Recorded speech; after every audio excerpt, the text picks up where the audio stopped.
পরিবারের কাছ থেকে যে আমরা দূরে থাকার যে কষ্টটা সেটা কিন্তু খেলাধুলার মাধ্যমে আমরা দূরে থাকতে পারবো। বিশেষ করে প্রবাসে যারা আমরা থাকি, আমাদের শারীরিক এবং মানসিক বিকাশে খেলাধুলা অত্যন্ত জরুরি। ধন্যবাদ। আজকের এই ইয়াংস্টার ক্লাবের যে ম্যাচ উদ্বোধন হতে যাচ্ছে সেখানে আমাকে আমন্ত্রণ করার জন্য আপনাদেরকে ধন্যবাদ জানাচ্ছি। বিশেষ করে প্রবাসে যারা আমরা থাকি, আমাদের শারীরিক এবং মানসিক বিকাশে খেলাধুলা অত্যন্ত জরুরি। আমরা এখানে কর্মব্যস্ততার মাধ্যমে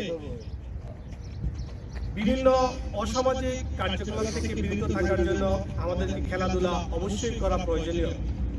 আর এই খেলাধুলা করার জন্য যারা উদ্যোগ নিয়ে থাকে তাদেরকেও ধন্যবাদ জানাই যে কর্মব্যস্ত প্রবাস জীবনে এই শুভ সকালে আপনারা যে বা অসামাজিক কাজ থেকে দূরে থেকে খেলাধুলায় আপনারা মনোরঞ্জন করেছেন, এটা কিন্তু বাংলাদেশের ভাবমূর্তি আরো উজ্জ্বল করে। আমি আশা করব যারা প্রবাসে, আপনারা জানেন যে যারা প্রবাসে থাকে তারা অনেক পারিবারিক টেনশনে থাকে। এই পারিবারিক টেনশন থেকে যদি আপনারা খেলাধুলায় মগ্ন থাকেন সেক্ষেত্রে দেখা যাবে কি আপনাদের মনটা অনেক আনন্দ লাগবে। পরিবারের কাছ থেকে যে আমরা দূরে থাকার যে কষ্টটা সেটা কিন্তু খেলাধুলার মাধ্যমে আমরা দূরে থাকতে পারবো।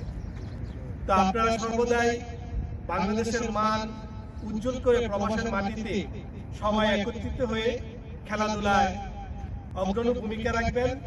বিশেষ করে আপনাদের প্রতি উদারত আহ্বান জানাবো, যারা আপনারা এখানে খেলাধুলা করেন তারা সর্বদাই একটা জিনিস খেয়াল রাখবেন, যেন কোনো আঘাতপ্রাপ্ত কেউ ইনজুরি না হয়। আর যারা ইনজুরি হবেন তাদেরকে আপনারা যারা খেলোয়াড় ম্যানেজমেন্ট করেন তারা অবশ্যই সহযোগিতা করবেন। তো সর্বোপরি সবাইকে একটা কথাই বলবো, আপনারা বিদেশের মাটিতে বাংলাদেশের ভাবমূর্তি উজ্জ্বল রেখে সবসময় খেলাধুলা করবেন। আর আমরা মনে করি যে আমরা দেশের অর্থনীতি চাকা সচল রাখবে। আমরা যে সমস্ত কষ্ট করে থাকি সেই কষ্ট যেন আমরা কোনো মতেই কোনো খারাপ কাজে গিয়ে আমরা বিফলে না করি। তো বেশি কিছু কথা বলবো না, আজকের এই খেলা এখানে আমি উদ্বোধন করলাম। আর আপনাদের সকলকে অসংখ্য ধন্যবাদ। সবাইকে যারা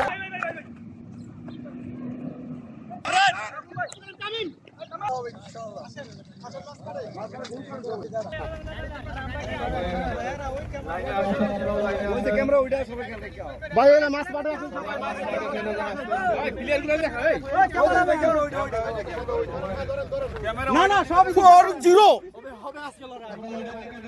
খেলা হবে ইনশাআল্লাহ।